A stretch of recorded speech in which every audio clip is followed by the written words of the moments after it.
think we have to accept that we live in something of a tribal society. I mean, we're the culture, and we're all much more global and aware of what's going on than we ever have been before. But we still have our own heritage, our own groups, our own niches, our own cliques that we've been a part of, and we move between them. There's cross-contamination and cross-culture, but there's always going to be a sense of us and them that, try as we might, we can never really get around. So this is pretty well embedded into video games by the concept of the console wars. Now, it used to be Sega versus Nintendo, then it became Sega versus Nintendo versus Sony versus Microsoft. The whole way through this, there's been what used to be known as the PC Master Race. People who actually had graphics cards back when consoles were pretty basic things. There's still now an argument between PCs versus video game consoles. Like, if you've got the money, you can get performance out of a computer which is going to be far better than the PS5 and the Xbox Series X can dream of. But the Xbox Series X and the PS5 are going to be, a couple of £100 or dollars at a pop, whereas if you want a high-end computer, you're talking in the thousands. So this tribalism, this fact that we all have our base that we sit within, and people's base move around. We're not fixed, we're not stuck in place, we're all mobile.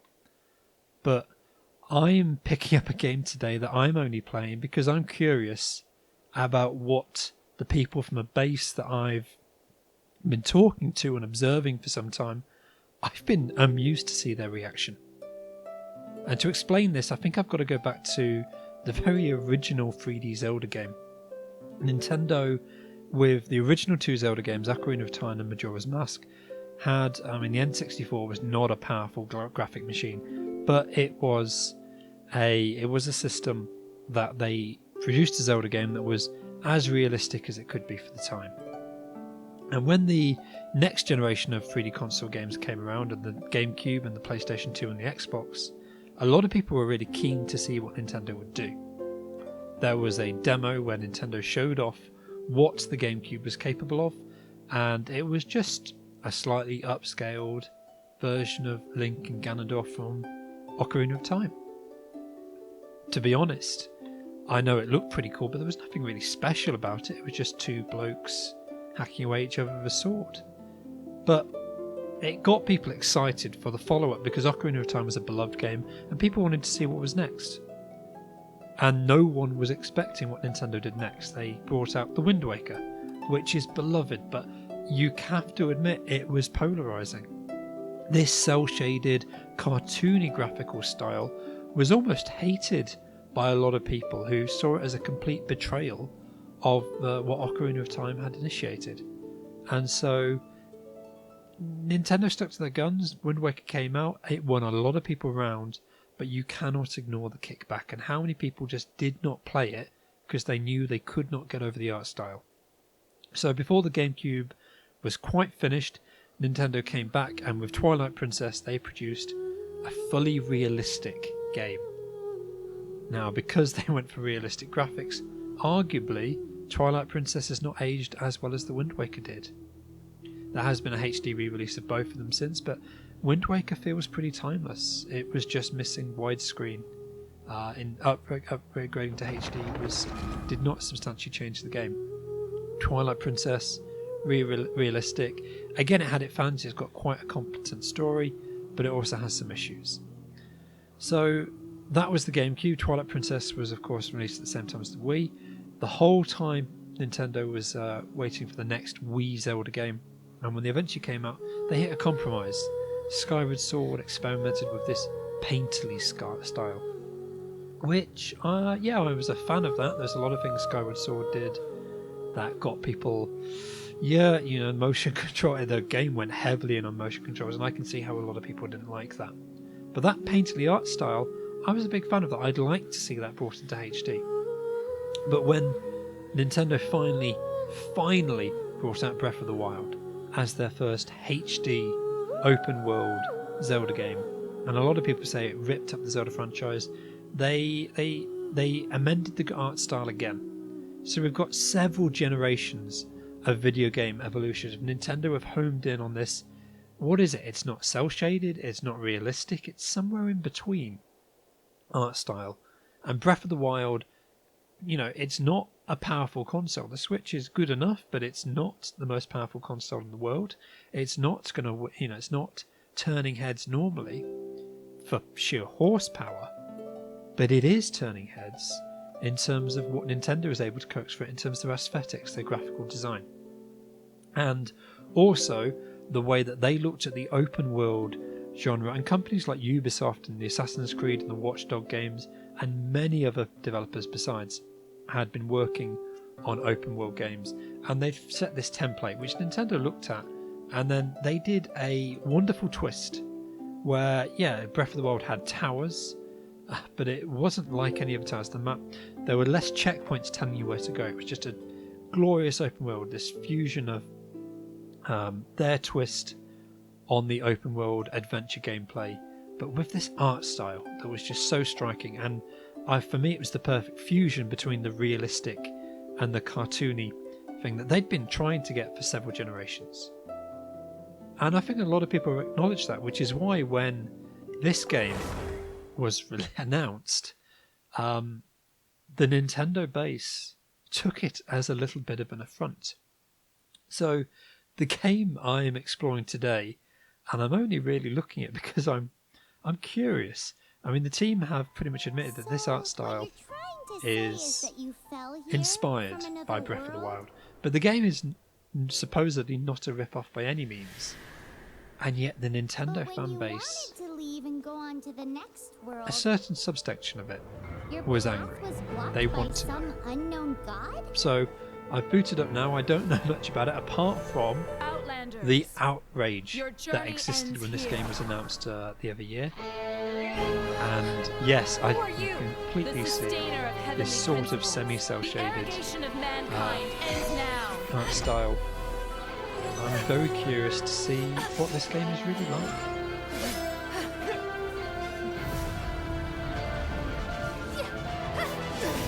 To be honest, right now I'm getting much more of a Xenoblade 2 vibe. Don't know if you played Xenoblade 2, it had this sort of cel shaded. Oh, it wants me to select a twin. Is there going to be flying? Male or female character? To be honest, both of them look pretty generic.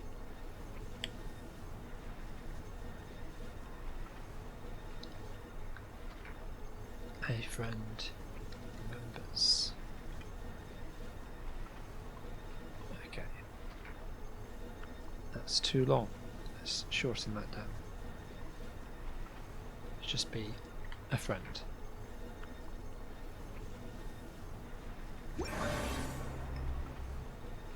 Okay. Ether! And he's gone.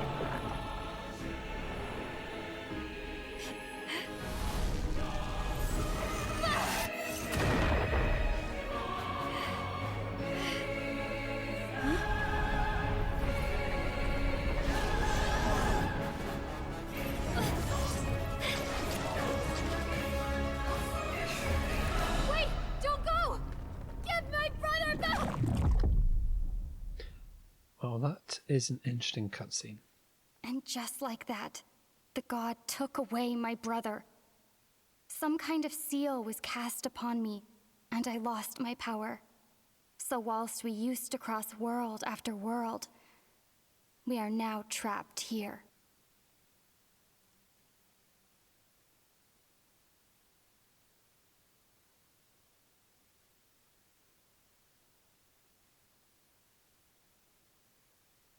Loading. Lots and lots of loading.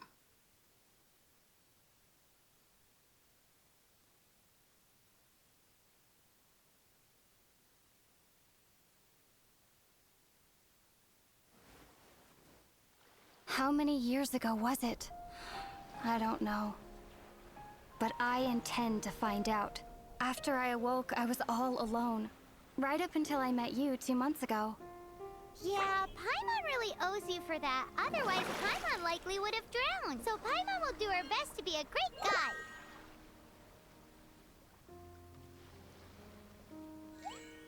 We should head off. Let's get going. And just like that, yeah. Very CGI edges, but quite a wide open world. Controls are quite smooth. You can jump. That Japanese design of the characters is unmistakable. Okay, circle to attack.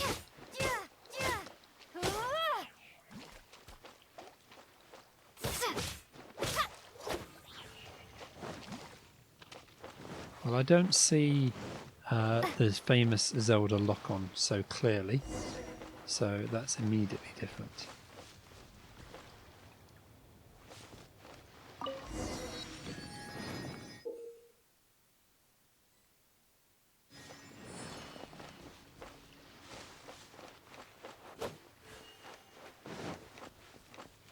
Use R1 to do these little dives forwards. Okay, you can pick up little animals as you move around the world. The path ends here. Guess we'll just have to climb.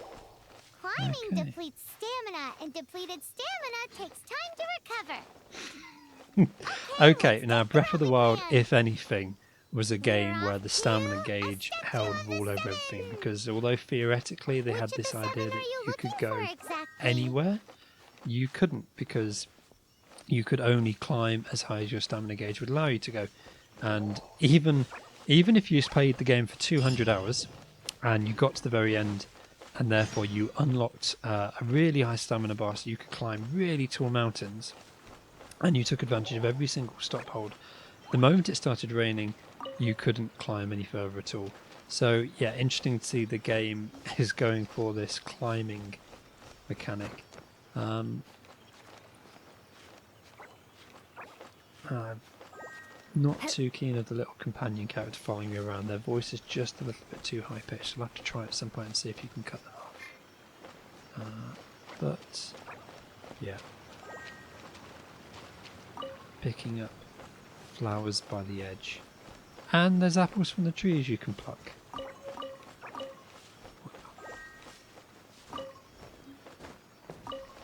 Can't climb. Oh no, you can climb the trees. Excellent. Okay, it all runs pretty smoothly. I said that opening cut screen didn't scream Zelda at me, it screamed Xenoblade Chronicles. But to be honest, Xenoblade Chronicles just screams Japanese hyper advanced anime, so it's all a genre, it's all one system. But no, there's something a bit more cartoony about this.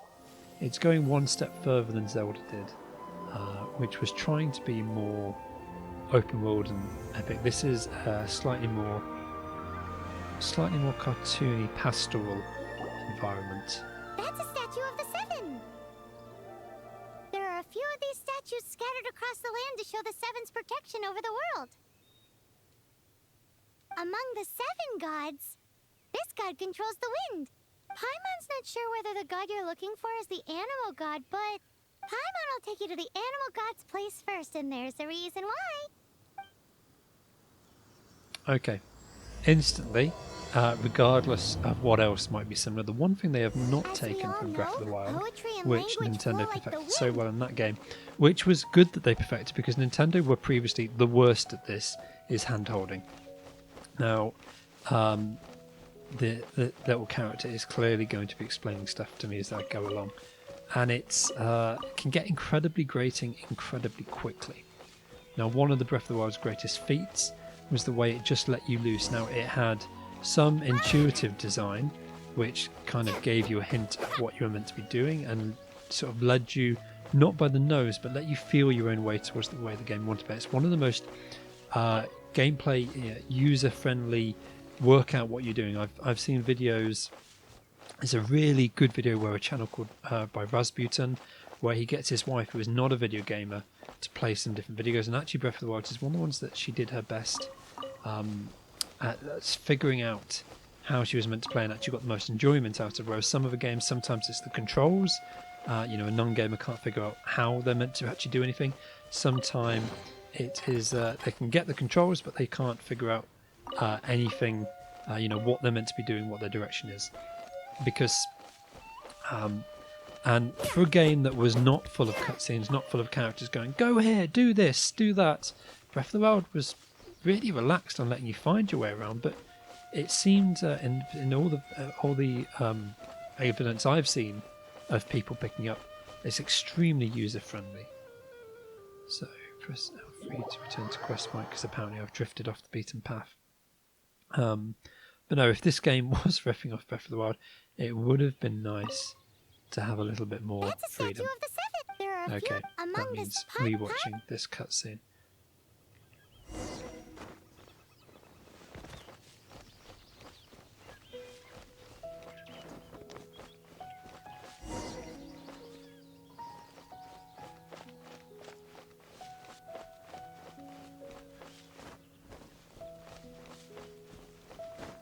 Now, given it wants me to go to this statue, I'm a little bit annoyed it also wants me to press L3 and not stray too far from Paimon. If it's going to lumber a little talking sidekick character on me, I would have much preferred that it didn't interfere. But no, we'll see what this is about.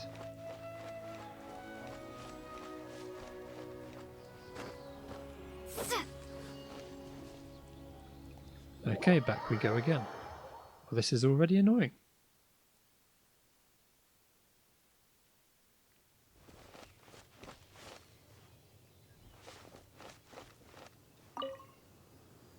That's a statue of the seven. There are a few of these among the seven gods. Paimon's not Paimon. Okay, so I watched the cutscene. Okay, I meant to follow her. So, at the same time that a few minutes ago I was ranting about how the game seemed to be holding my hand, my assumption that it was going to be doing that made me ignore the fact it was actually doing it. You never know unless you try. Ah, well. So let's hop to it.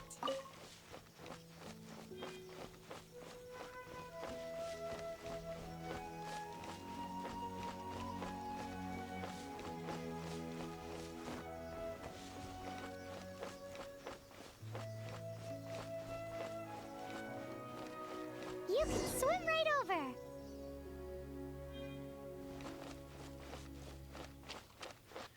But yeah, before Breath of the Wild, the previous Zelda game, Skyward Sword, had this incredibly annoying fact where the companion to it would just interrupt everything you were doing to give you this little monologue, and it just really turned me off characters like this Paimon.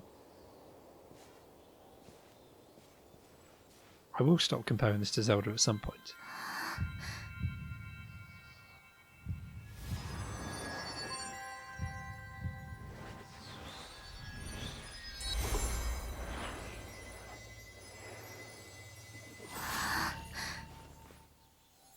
But we have glowing towers which can be used to fast transport between areas and give you them. Oh dear, oh dear, oh dear. Okay, so we have a map that's been unlocked by that tower. Okay. Ooh, did you just feel the elements of the world? Seems all you had to do was just touch the statue and you got the power of Anemo. As much as they may want it, people in this world can never get a hold of powers as easily as you. Uh-huh, it's because you're not from this world to begin with. If we keep heading west from here, we'll eventually reach Mondstadt, the city of freedom. Mondstadt is the city of wind because they worship the god of Anemo. So perhaps, because you got power from the god of Anemo, you can find some clues there. There are also lots of bards there, so perhaps one of them has heard news of your brother. Let's move then. The elements in this world responded to your prayers, and Paimon thinks that's a lovely sign.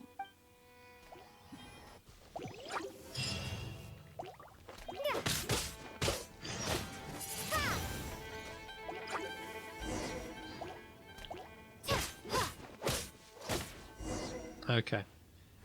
it wants me to use the R2 button to release an elemental skill, and it's going to just keep swarming them until I do so.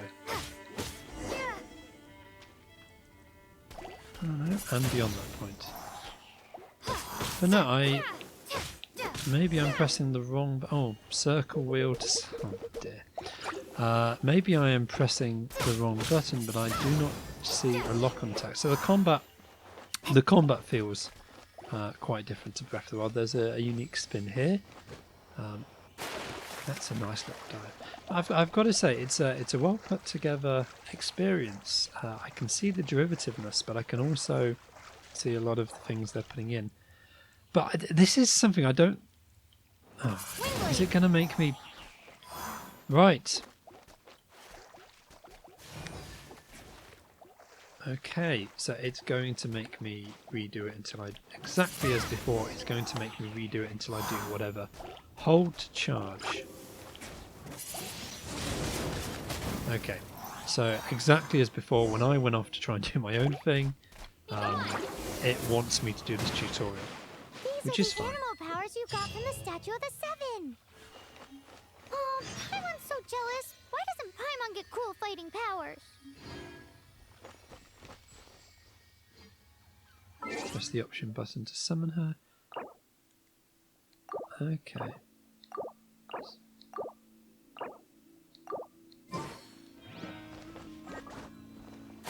Perhaps it will actually let me progress forward on the game. Now all I want to do is explore a little bit and see what the game has to offer. But yeah, a little abandoned wagon. Signs of a battle in this area. That's... I'm going to keep noticing stuff like this. It's pretty much obvious. But as I said, you shouldn't be surprised. There's so many... You can't really own... Ooh. Wow, what is that? There's something huge in the sky. It's headed towards the heart of the forest. We must proceed with caution.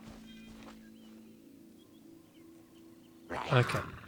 I mean, there are dragons there. I was actually reminded of a scene in Final Fantasy 15 there, which I've quite early on where one of the creatures is flying overhead. But these are quite clearly inspired by the bokoblins in... throughout... Oh, you can set the grass on fire, which is presumably, I would hope, done elemental damage to any of them. Oh dear, oh dear. Inspired by using the genre of, as I said, the but yeah, no, Nintendo was pretty original in the concept of platformers. People call the Metroidvania genre the Metroidvania genre for a reason, and it's not because people were copying Metroid. Castlevania Symphony of the Night is not a copy of Metroid; it's its own thing. But once a company sees one company doing something and doing it well, they will inevitably take what works, and this is how evolution of video games goes. People genres pick up on one thing. I mean, if you go back to it, GoldenEye was one of the first-person shooters that was specifically designed for consoles. That then led into Perfect Dark and Time Splitters. Now, people who made Halo were not going, "Oh, we must remake GoldenEye," but GoldenEye being the first console first-person shooter, they looked at Doom. This is all people looking at each other and seeing what they've done. But I have to say, this is incredibly on the nose. And everyone said in 2017 when Breath of the Wild came out, they said that this is going to change the way people video games are developed. And oh, okay, something quite powerful. Yes. We can now report without a doubt that there is absolutely no way that this game would look anything like it does if Breath of the Wild did not exist. But that doesn't mean it doesn't deserve to be judged in its own merit. So I'm going to play for a bit, and I'll carry on playing and carry on recording what I'm playing. But I'm going to stop recording audio now, and I'll come back to give a sort of more formal review once I've put an hour or two into it, to really give some feedback on what this experience is like. And it may do. It's not it's not been completely derivative. This is not a hack or a mod, or it's not, you know, it's clearly this world is inspired by Breath of the Wild, but the game still has potential, and it's got this MMO aspect to it, which of course Breath of the Wild doesn't. Although I have absolutely no interest in that. It's much more clumsy in terms of the storytelling, but that's probably down to taste. So I will come back with my opinion once I've had time to review, but that is a very nice looking dragon. Don't be afraid. It's all right now. I'm back. Is he talking to a dragon?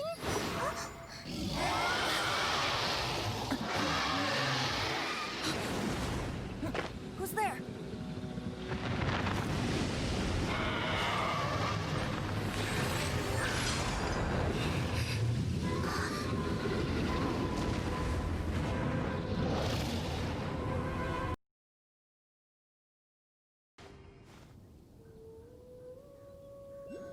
Okay, so review time. I've been playing around with this game for a hour or two. I've completed the first set of prologue quests and unlocked 4 characters. So immediately, interesting thing to note, you can actually don't spend the game playing as one character.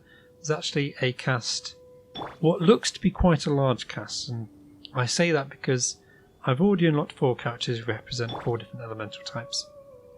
But the game appears to be moving in the direction of some kind of gacha mechanics, because it's giving me the opportunity to pay money to unlock additional characters, which I've got no intention of doing.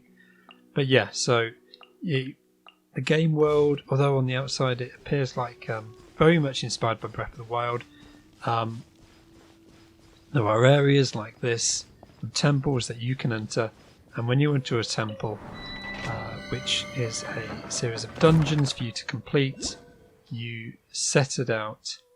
I can't do this one because I don't have high enough level characters, but essentially you fill out a team of up to 4 characters who can all have 4 different elemental abilities. And actually, now combat wise, the game is quite interesting. It does some interesting things. It's got so many things inspired by Breath of the Wild and the overworld, but the combat actually does have something original new to offer. Every character has their standard normal attacks, and then with R2 they've got a slightly heavier attack, and then the more you use your attacks and kill enemies to level up, you gain these special powers, which are actually quite destructive. And then if I switch between other characters, you can actually use them to gain quite specific powers. And it actually makes some use of elemental composition. So in the different dungeons, the character with fire pyro or firepower could burn away damage. The character with the ice attacks could form barriers, essentially freeze water so it could path across it. And the character with electrical attacks could power up devices, or essentially conduct the electricity that they're setting off across different surfaces. So there are quite a few different aspects to this. The combat is quite original. It really is going to lean in quite heavily to this gacha. I suspect there'll be a large array of characters which are potential to unlock. It will give you what you need to play through the game if you don't spend any money. But I suspect the characters you really want, if you want to have a fun, enjoyable play experience, will either require such heavy level grinding or be locked behind quite significant paywalls to continue further. So the characters to advance forwards, it's an interesting combat. However, I've got to say I've encountered quite a few. They're not bugs so much, just sloppy programming, audio cues carrying over, game world design. It bothers me that when you switch between characters, if the camera's the same height, it looks quite natural. Let it rain. However, if you switch between characters who are different heights, it bothers me slightly. However, for a free-to-play game, this is extremely impressive. It's very competently put together, and as derivative as aspects of are, as much as the overworld design is Breath of the Wild, the combat is new and original. It's very it's lifting from a lot of different RPG elements. I'd say actually in terms of character design, I'm getting a lot more Xenoblade or Dragon Quest. I've played Xenoblade 2 recently, and yeah, these characters. But to us, it's traditional Japanese anime RPG fare. So there's nothing entirely surprising about that. I'd say for anyone who's looking for a free-to-play game, which I'm not, this has potentially something to offer. It's much more competently put together than many other gacha mechanic systems I've played in the past. It's not something that I think I'll be spending much more time into after today, but I was curious, I wanted to know, and it's good to see what is out there to broaden your horizons. But yeah, this gliding mechanic. If you're going to do something, why bother being subtle about it?